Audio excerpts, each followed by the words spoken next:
800 to 7,000, we've got maybe. Com 27 on SoCal approach, depart Seal Beach, heading 330, Raiders only 25 left. 330 out there, 12, got down 27.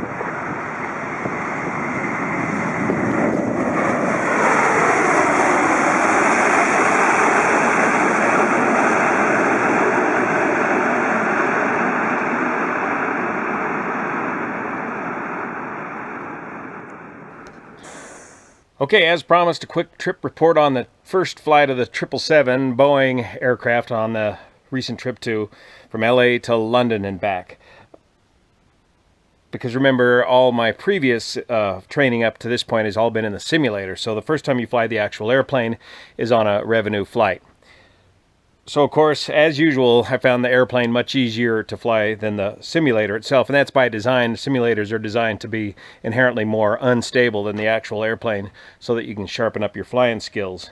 That being said, I got to say the 777 is by far the easiest airplane I've ever flown. What a great design, especially when it comes to landing. And that's a good thing because you might be weeks or months in between landings flying long haul on the 777, so you're proficiency may be way down, but what a piece of cake to fly. All you got to do to land a 777 is get it perfectly on glide slope, and you know, typically you're on the gauges on these big airplanes anyways, even if it's clearing a million, so you're flying ILS down to the end of the runway perfectly, and at 50 feet the altimeter starts barking at you, 50, 40, 30, and at 30 feet all you got to do is just look down the runway and level the aircraft. And that big landing gear, that big six-wheel truck landing gear you can see in that picture I posted, it's kicked back like this.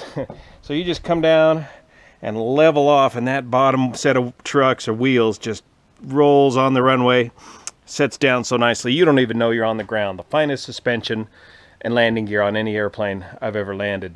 Auto spoilers come out, speed brake handle comes back, and then you know you're on the ground.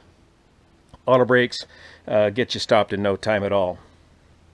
The fly-by-wire flight control system is fantastic on the 777. It's very fast response time, reacts immediately to your control input, yet it still has a very big, heavy aircraft feel built into it. So you can tell it's been built and designed by pilots for pilots. So just a fantastic control harmony. You know, the ailerons and elevator, very well harmonized.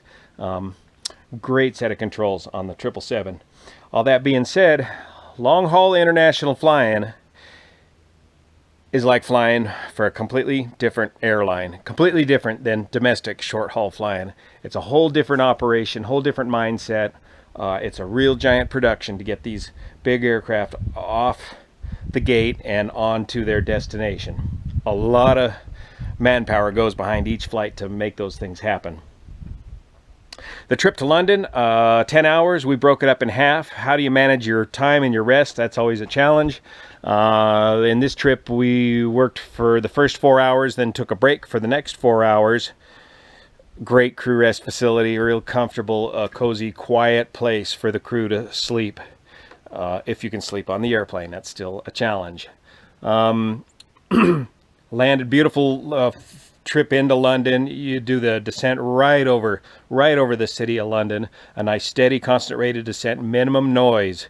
Europe and the rest of the world is very noise sensitive, and they've got sensors set up all over the place, and you don't want to be violated, so you do a steady constant rate of descent into London for the landing right over the town, and you can get a quick lay of the land as you come on in there. Once we hit London, don't take a break, just keep going.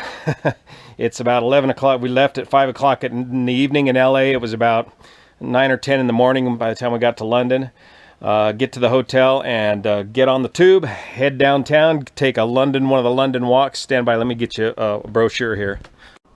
Get one of these London walks brochure. Each walk is only 10 pounds. Get on the tube and go on one of these walks. Pick whatever day of the week you happen to be in town. It's organized by days on the top here, and then pick whatever time or whatever interests you at whatever time you have available and go on that walk. Find the location, hit the tube, and you'll be able to find the folks there holding up these brochures. And it's a quick way to learn a whole lot more than you would learn if you were stumbling around on your own. So I'm going to post some pictures of what we did, and we'll have more to report soon. So that's the first trip report on the Boeing 777. Fantastic airplane.